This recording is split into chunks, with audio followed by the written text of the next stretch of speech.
यदि आपके दाहिनी जेब में पैसा है तो आपकी बाईं जेब में पुलिस प्रशासन ये हाँ इनके पॉकेट में है, कोई इनकी हैसियत नहीं है जी। ये तार एकदम ऊपर पदाधिकारी तो जुटा है, जितना तारा बढ़ता है ना उतना उन लोग का लाख वाला, जिसे छोटा जितना छोटा उसको 1000 में, बड़ा है तो लाख में। तो क्या लाठी चार्ज तभी होगा जब लाचार बेबस लोग हक मांग रहा है।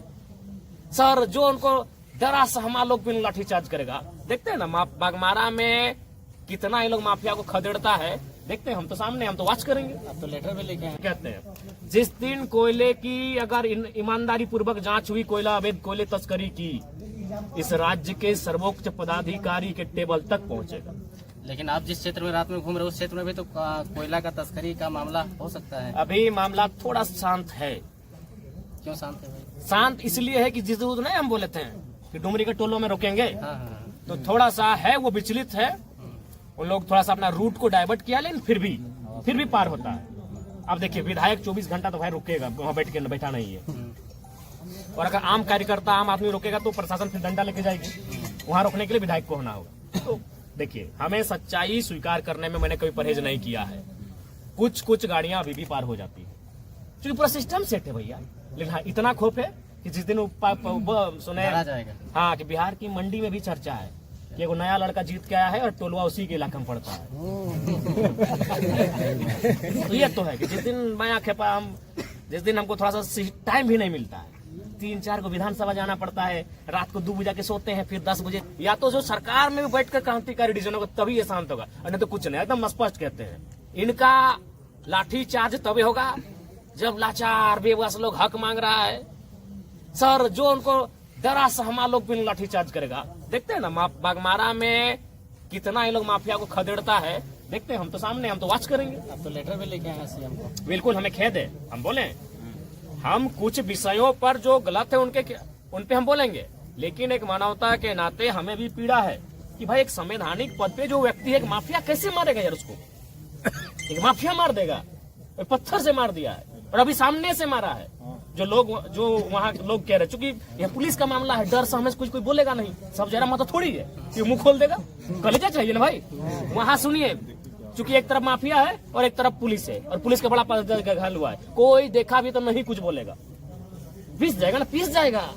वहाँ क्या हुआ है कि माफिया को पकड़ के ले जा रहे थे डीएसपी महोदय, गाड़ी में बैठाने वाले थे, तब तक उसका समर्थक लोग ला जाके उनको पत्थरबाजी करके घायल कर दिया है। वही देखते हैं प्रशासन का, और आज उनका कार्यवाही बता देगा कि वो सेठ है कि नहीं है। अगर धनबाद से कोयलांचल से धनबाद बोकारो मिलके और कुछ कोलियरी का हिस्सा मिले कोयलांचल बनता है, अगर कोयलांचल में माफियाओं का मनोबल गिरता है तभी समझिए कि पुलिस निष्पक्ष और ईमानदार है, और नहीं उसके बाद भी अगर कोयले की काली कमाई जारी रहती है तो सोच लिए वो सेठ है। तो क्या पुलिस अपना जान जोखिम में डाल के पैसा कमाएगी? जी बिल्कुल, जान जोखिम में कहाँ है जी, सर जान जोखिम में कहाँ है। कपार फोड़वा लिया वो तो मैंने जब उनको लाने जाए लगा, गाड़ी में बैठाने लगे, तब उधर से मैंने जो ग्रामीण देखा, जिन्होंने जो डरे समय हमको सुनाए, तब उनके साथ ये घटना हुई। हम घटना की बिल्कुल भर्त्सना करते हैं, निंदा करते हैं, और हम प्रार्थना भी करते हैं कि स्वस्थ होकर वो शख्स, वो पुलिस का पदाधिकारी हम सबों के बीच आए। लेकिन गुस्सा है हमें कि कैसे माफियाओं का मनोबल इतना बढ़ा है, कैसे। लेकिन जयराम जी, अगर इस घटना के तह तक जाएंगे तो 2 राजनीतिक दल, कहा जाता है कि एक सांसद और दूसरा जेएमएम पार्टी के जो भी नेता है, उन दोनों गुटों के बीच में ये झगड़ा हुआ था। और देखिए मामला क्या है, मामला है वहाँ गोविंदपुर शायद एरिया का नाम है, हाँ जो भी है, गोविंदपुर, धर्माबांध और 4-5 गांव जो भी है, हाँ जो भी है, खरखरी, तो उधर जो भी एग्जैक्ट नाम हमने कन्फर्म है, मैंने बागमारा का वो क्षेत्र, उनको एक गाँव है, कुछ गाँवों को विस्थापित किए बिना काम हो रहा था। और देखिए आज फिर कहेंगे, बेशक हम कंपनी का सामान यूज करते, इसका मतलब नहीं कि हम गलत चीज का समर्थन करेंगे। आपकी टोपी कंपनी से आता है, मेरा जैकेट कंपनी से आता है, मेरा कंपनी क्या की है, अपना लठेत पाल के रखी है, वही जो आप हाँ गुंडा लठेत। और वो लठेत कौन है आज के डेट में? पार्टी के नेता है। ये तो जेलकेम का अगर उसमें अगर थोड़ा सा भी इंटरफेयर होता ना तो अभी नेशनल न्यूज बनता, तब न्यूज में एकदम मसाला। जरा अभी जेलकेम नहीं, जरा महतो के समर्थक, जरा महतो के दाएं हाथ, जरा महतो के बाएं हाथ। लेकिन वो सरकार का पार्टी है, सब मोनी बाबा बन गए। तो वहाँ क्या होता है, हिल टॉप कंपनी, नाम लेने में कोई हर्ज नहीं होना चाहिए। वो क्या करती है, गुंडा हायर की है। क्योंकि ऐसा उनको लगता है कि अगर रैयतों को हमको नौकरी देना पड़ेगा तो मान के चलिए 50 रुपया खर्च हो जाएगा, रैयतों को अगर मुआवजा देना होगा तो और 50 रुपया खर्च होगा। लेकिन उनको नौकरी और मुआवजा ना देकर हम कुछ गुंडा को 50 रुपया दे देते हैं, 50 रुपया मेरा बने। कंपनी का मतलब होता है मुनाफा। एक बात क्लियर जान ले, कंपनी का मतलब होता है मुनाफा, मानवता का कोई संबंध नहीं है कंपनी से। वो क्या करती है कि रैयत को, अगर वो रैयत को मुआवजा दे देती, रैयत जो लोग हैं उनको अगर योग्यता के आशा, अरे नॉन स्किल में दे दो यार। कोई तो नहीं बोल रहा कि हमको वहाँ ऑपरेटर और माने इंजीनियर के काम में लगा दो, झाड़ू पोछा कुछ भी करा काम है, ढुलाई का काम करा लो, नॉन स्किल में आप दे दो। यानी उसको नियोजन और मुआवजा देकर अगर काम करती तो विवाद नहीं होता। लेकिन वो जानती है मुनाफा कैसे आएगा, इसको पैसा देंगे उससे अच्छा क्या होगा, 2-4 को लठेत रखेंगे, वो गोली से चमकाएंगे धमकाएंगे। तो वही मामला था, रैयत धरने पर बैठे थे और जो सांसद महोदय थे वो रैयतों के पक्ष में थे। तो जब देखा कि भाई एनडीए गठबंधन रैयतों के पक्ष में है तो अब हमको इंडिया गठबंधन का सहारा लेना होगा रैयतों खदेड़ने के लिए, तब कंपनी ने मटेरियल अच्छा खासा मोटा माल दे दिया इंडिया गठबंधन के नेता को। माल दे दिया, माल मैंने पैसा हाँ दे दिया।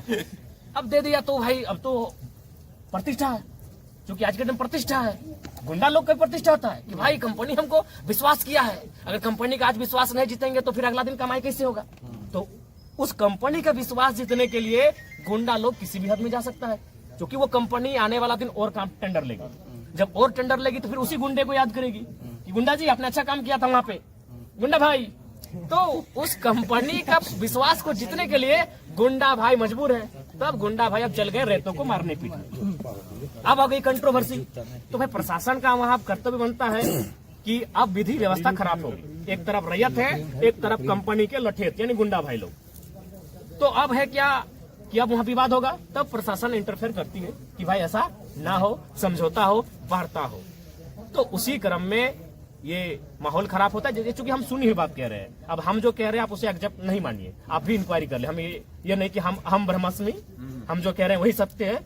आप भी जाके, चूंकि आप रिपोर्टर हैं, हम पता कर ले। जो बात मैं सुना मैं अपने तर्क को रख रहा हूँ। तो रैयत का पक्ष और कंपनी के गुंडों का, लेकिन चूंकि प्रशासन का कर्तव्य बनता है कि माहौल खराब ना हो, और प्रशासन का एंट्री होता है तीसरा पक्ष के रूप में, होता है झड़प होता है। तो प्रशासन को लगता है कि ये बदमाश है, ये गुंडा है, ये माफिया है, उसको पकड़ के वो गाड़ी में बैठाती है। अब उसी क्रम में उस गुंडों के समर्थक एसडीपीओ महोदय को घायल करते हैं। ये हमारी काली सच्चाई है।